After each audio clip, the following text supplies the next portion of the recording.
how would you assess your first week in the training ground? What's it been like for you? Whirlwind. I don't know where it's gone. All of a sudden we're on Friday afternoon, we've got match day tomorrow, and there's an excitement in my stomach for sure. I can't wait. And but we've had a real good week's training. It's been lively, the tempo's been good, the quality's certainly been very good, and you know, I can only judge it on what I see, but I can't understand why we are on so fewer points for the amount of games that we've played, and you know, the quicker we can start climbing the table, the better. It's generally said that, you know, players always get a clean slate when a manager comes in. How much are you basing it on what you've seen so far, and how much are you kind of leaning on guys who've been here before and seeing what works and what doesn't? I've got to trust my own judgment. I've got to trust my eyes. Yes, you talk to people, but I can't take that as a given. You know, it is a clean slate, as they say. I've got to assess all the players. I've not managed to see all the players play.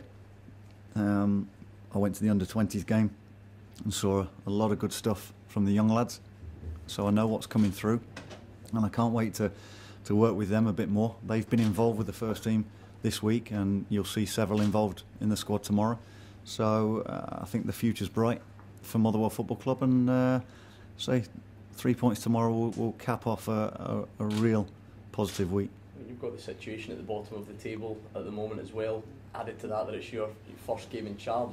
Yeah. I suppose you're going to have to hit the ground running because it's a big game, isn't it? Yeah, you have, but I haven't looked at it that way. I haven't concentrated on it being, you know, two teams that are in the bottom three, and you know, for me it's been all about setting things in stone for players, giving them guidance, giving them the roles and responsibilities.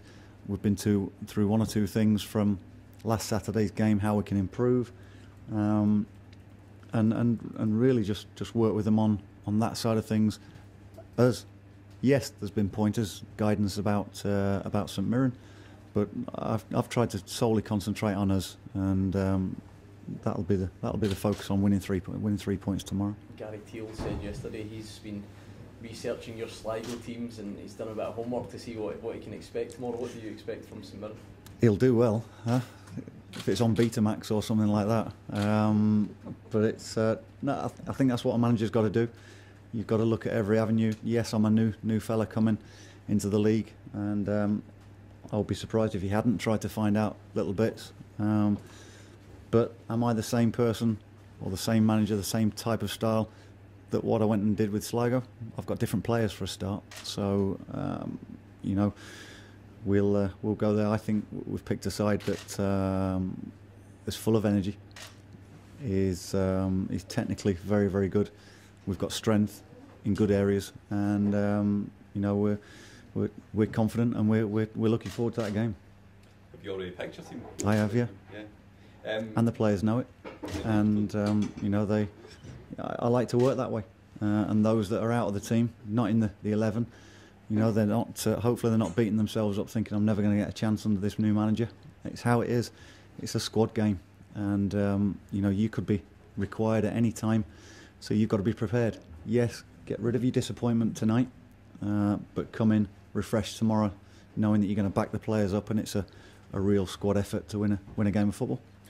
No matter who you were playing, given the period and the amount of games that come over this festive period, is this the best or worst time to be starting now? For me? Yeah. Well, I've got no preconceived ideas about players.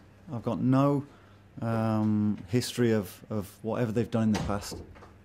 Only on what I can see on footage that I've looked at. So I am judging people, how they're working now, and people will always revert to type after a while. So yeah, there might have been an initial burst from this first week, but can they maintain that? That's my way of looking at it. That's my challenge to them. And if they want to stay in the side, then they've got to carry on working the way they have done this week, and hopefully, with 3 points in the bag, we can move on and have more positivity. You've spoken already about your long-term ambitions for Motherwell. From what you've seen this week, how quickly do you think you can turn things around in terms of the situation that the team's in just now? Yeah, the quicker we can pull ourselves away from the bottom two, the better. And again, I can only judge it on this week, on what I've seen. But I'm confident that we have got the players to take this football club up to where we want to be, and you're quite right, that is the sole focus. Short term, we can look at the long term stuff as we go on, and yeah, I've had one or two bits of time this week amongst it to just have a look what we have got, i.e. coming up from the youngsters, looking at contracts and that sort of thing, but that's for another time. I've tried to solely concentrate on this week and doing the right things for the players, for this football club, for tomorrow. Have you had any decision from Kenny in terms of his future? If he's going to I've spoken to Kenny, and I'm quite happy with the situation at the moment. And he's in the dugout tomorrow. He's been working very, very well with the players this week and with the rest of the staff. And for me, it's business as usual. Indications from him that that's a situation he's happy with going forward? Yeah, at the moment, yes, it is. Yeah, and I'm quite comfortable with that. It's again, I said last week, it's been a difficult period for Kenny. He's been with Stuart McCall. Stuart McCall's number 2. They've had great success, and to see a new man coming in must be quite a bit of a change. But he's gone and done everything that I've asked him to and more, and been very supportive to me. He's been great around the training ground with the players, and you can see that a lot of people have got a lot of respect for him. Do you get any sort of like team news in terms of injuries or players that aren't available tomorrow? Stevie Hamill isn't quite there to join in. Craig Moore still isn't quite right. Be touch and go on one or two others, but for me, I've named the team, and I'm obviously not going to share it with you. I'm not going to do a Mourinho and sit here and say we're this and this, but yeah, there's one or two that have come back from injury or are coming back from injury and are in the frame. So again, that's positive for me, because the more players that I've got at my disposal, the better. And I think those that are injured, there's a frustration with them lads, because I try and concentrate on them just as much as the players that I've got day in, day out that are fit. And there's a frustration there for sure that they're not involved, and they just want to get on the training park and try and impress, hopefully.